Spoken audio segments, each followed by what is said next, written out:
You can only manifest what you are in harmony with. And harmony is born from the state you choose to dwell in. Neville Goddard. Have you ever asked yourself why, even after learning so much about the law of attraction, about manifesting, visualizing, and affirming, things still don't seem to shift? Why you keep listening to audios, repeating affirmations, imagining everything clearly, and yet, nothing truly changes? The answer might sting, but it can also set you free. You're stuck in the wrong state. Yes, the wrong state. The state of someone who is still chasing, not living. The state of someone who speaks abundance but still vibrates lack. Of someone who wants but doesn't feel ready. Who desires, but doesn't feel worthy. Who dreams, but lacks conviction. And that state silently sabotages every manifestation. Neville Goddard never said wanting was enough. He said, you do not attract what you want. You attract what you are. And that changes everything. Because wanting is easy. But being something different than what the world is showing you, that takes courage. It takes awareness. It takes persistence in the unseen. The truth is, there's nothing wrong with your desire. The problem lies in the state you're in while you desire it. And what is that state? It's the emotional frequency you dwell in most of the time. It's how you feel when you wake up. It's how you react to problems. It's the inner voice that follows you in silence. It's the mental landscape you access when no one's watching. You can say 1,000 times, I am abundant. But if your body is tense, your chest is tight, and your mind is worried about the credit card bill, that's the state being recorded. That's what's transmitting. That's what's creating. Because it's not words that create reality. It's states of consciousness. And the universe is flawless in this. It responds precisely to your dominant vibration. If you vibrate from lack, life will bring you more experiences that confirm that lack. If you vibrate like someone who is always waiting, reality will arrange itself to keep you waiting. And here lies the biggest mistake people make. They try to change reality without changing their state. They try to control the outer world, never realizing they've abandoned their inner world. But Neville taught, change your state, and the world around you will change as a result. That means the work isn't out there. It's not in money. It's not in people. It's not in circumstances. It's in you. Now that you understand your state is the starting point for everything, the next question arises. How do you change your state? Here's a simple, yet profound, answer. You change your state by assuming a new identity. Not when circumstances change. Not when the money arrives. Not when healing occurs. But now. You close your eyes and choose to feel as if what you desire is already real. You ask yourself, how would I feel if everything was already resolved? Then you allow yourself to step into that feeling. To breathe in that frequency, to live in that new state, even if everything around you says otherwise. It takes practice. It takes surrender. And above all, it takes faith. Not religious faith, but vibrational faith. The silent certainty that the invisible comes before the visible. Many think this process is about pretending. But it's not. It's about emotionally anticipating what you want to physically live. Like an actor who becomes the role before the play begins. He doesn't wait for the stage to be set. He already is the character. You want prosperity. Feel now like someone who is at peace with money. You want love. Feel now like someone deeply loved. You want healing. Feel now like someone completely whole.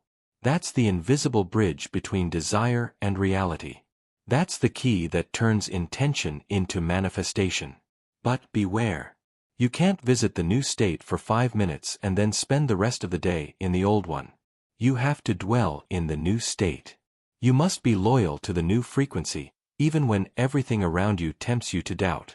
Neville called this loyalty to the state assumed. It's when you choose to remain in that feeling. Even without proof. Even without signs. even without guarantees. And when you hold that, oh, then the world begins to move. Situations begin to shift. The right people appear. The improbable happens. Because now, reality is responding to a new state. But this is where most people stumble. The old state calls them back. It whispers in their ear, "See, nothing changed. This doesn't work for you. You always end up in the same place." And that's when the real test begins. Because the outer world will keep trying to convince you that the old reality is still your truth. But it's not. It's just the delayed reflection of your previous state. You're not seeing what's happening now. You're seeing what you were vibrating before. Life is like a mirror with a delay. You smile, and the reflection comes a moment later. When you understand that, you stop panicking over what you see. You stop using the outside as a thermometer of your power. You begin to walk with a quiet certainty, an inner strength that needs no confirmation. Because now, your compass is internal. You're no longer waiting for the world to give you permission to change. You've already changed. And the world will have no choice but to follow. But that requires persistence, emotional resilience, the courage to not fall back into the old state even when everything tries to pull you there. Because it's easier to complain than to maintain a new identity. It's easier to blame than to take vibrational responsibility. But it's also more painful. Living stuck in the wrong state is like trying to swim with stones tied to your feet. You grow tired, frustrated, and powerless. But the truth is, the key was always with you. And it's called choice. Yes, you can choose right now to leave the state of victimhood, of waiting, of lack, of doubt. And enter the state of the creator, the author, the one responsible for your own reality. That doesn't mean it will be easy, but it does mean it will be possible. And more than possible, inevitable, if you remain loyal to the new state. And here comes one of Neville's most powerful teachings. You must persist in the feeling of the wish fulfilled. Not just once. Not only when it's easy. But to persist. To continue feeling abundant even when your account is still in the red. To hold the vibration of love even when the phone doesn't ring. To sustain trust even when fear knocks on the door. Because the world won't change so that you change your state. It's the opposite.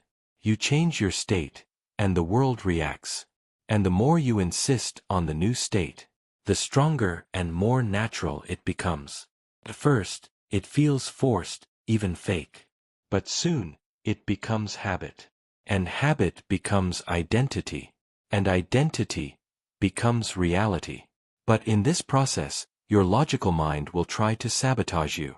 It will demand proof. It'll say, "But there's no money yet." Or, "He still hasn't come back." Or, "I still don't feel confident." And that's when you'll remember. You're not creating with your eyes. You're creating with your imagination. With your internal state. With the feeling of already is, not someday will be. Neville didn't say to wait for external confirmation. He said to live as if it's already real. Because to the universe, what you feel as true, is true. You define what's real for you. You activate the quantum field with your conviction. You rewrite the script, not with force, but with awareness. And awareness doesn't scream. It doesn't beg. It affirms. It feels. It persists. Have you noticed how, when you're in a bad mood, everything seems to go wrong? Delays, frustrations, tension. Now think of the opposite. When you're centered, calm, confident, the world seems to open doors. That's not luck. That's frequency. The state you choose to live in determines the reality you attract. There's no way around it.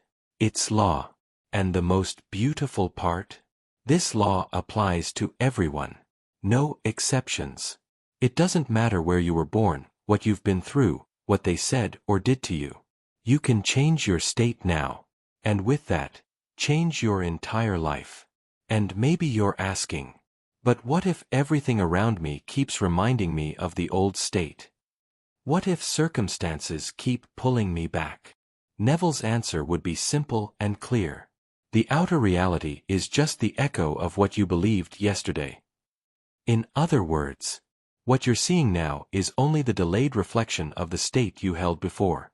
And that's liberating, because it means you no longer have to react to what you see. You just need to remember, this is already outdated. It's the past. It's the projection of an old vibration. What will create the new, what will generate the miracle, is the state you hold now. The universe doesn't respond to what you observe. It responds to what you vibrate. And vibration is shaped by conscious choice. The decision to no longer dwell in fear. To no longer identify with lack. To no longer repeat the same story. This is spiritual practice. Daily training. A constant reminder. I am not what happened to me. I am what I choose to feel now. Because it's easy to feel good when everything's going well. But it's powerful and creative to feel good when nothing has changed yet. That's mature manifestation. Rooted manifestation. Manifestation that doesn't depend on the world, but reshapes the world from the inside out. And you know what happens next. You start to feel peace before the manifestation. You feel gratitude before the result. You feel fulfillment before the achievement. And ironically, that's what accelerates everything. Neville said, "The world is your consciousness objectified." So if you change the content of your consciousness, the world must change. It has no choice. And when the world finally changes, when the outer scene begins to reflect your new state, you're not surprised. You're not emotional over something unexpected. You simply smile with the certainty of someone who knew all along. Of course this happened. I was already living it inside me. That's the real miracle. Not what appears outside, but what is sustained inside. It's you living in abundance before the money. Feeling love before the relationship. Walking with purpose before complete clarity. It's you being, and letting the having come as a natural result. But take note, this path isn't for those who give up easily. Not for those who jump from state to state depending on the wind. It's for those who decide, and stay, even in the face of the opposite. Even when no one believes. Even when everything screams, give up. Because the universe tests your conviction. Not to punish you but to make you stronger. Every delay, every silence, is an invitation to deepen your faith. To anchor even more solidly into your new state. And when you do, when you become unshakable within, the world bends. The unseen aligns. The impossible appears. And then, you understand the true magic of Neville Goddard's teachings. It's not about changing the world. It's about changing yourself, and letting the world reflect that change. So the final question isn't, what do I want to achieve? It's, which state do I choose to sustain today? Because that state will build everything. That state is the root of your new reality. Choose with awareness. Live with intention. Persist with faith. And if this message touched your soul, if you felt truth resonate within you, like this video, subscribe to the channel, tap the bell, and share this message with someone who needs to remember the power they hold. You are not here to be a victim of reality. You are here to create a new one. And it begins now.